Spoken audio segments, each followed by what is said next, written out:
Billionaire, sex criminal, and legendary New York money manager Jeffrey Epstein has faced accusations for a decade from young women who claimed Epstein paid them for sex when they were teenagers.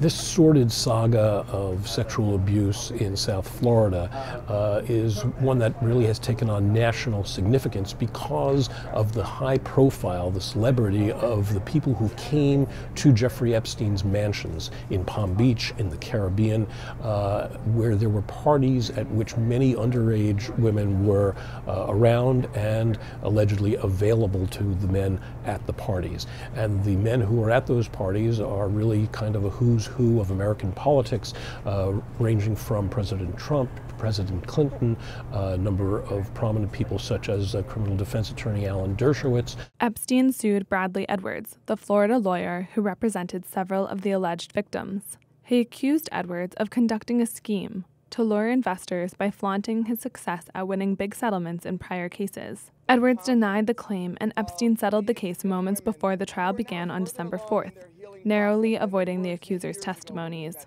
He has spent the last 10 years fighting a legal battle against the women who accuse him of sexually abusing them, and each of these cases had dragged on for years, this sort of Byzantine bickering among lawyers that has continued for year after year as Epstein delays and tries to push off any day of reckoning. In 2008, Epstein pleaded guilty to a Florida state charge of felony solicitation of underage girls, for which he served a 13th-month jail sentence. The U.S. Attorney in Miami at the time, Alexander Acosta, now the U.S. Labor Secretary, halted federal action against Epstein in exchange for a guilty plea. Edwards is now trying to persuade a federal judge to reopen the decade-old investigation into Epstein. Why did Alex Acosta do that?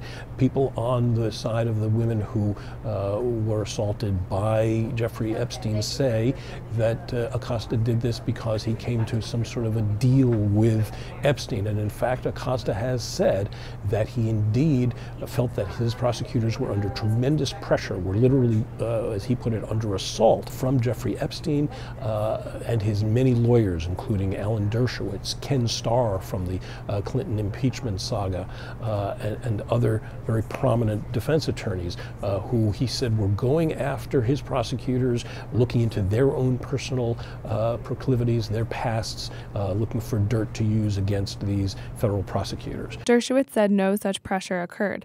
Many of Epstein's accusers and critics argue his sentencing was lighter compared with what he would have faced if Acosta had not shut down federal prosecution. At least 2 cases against Epstein are still pending.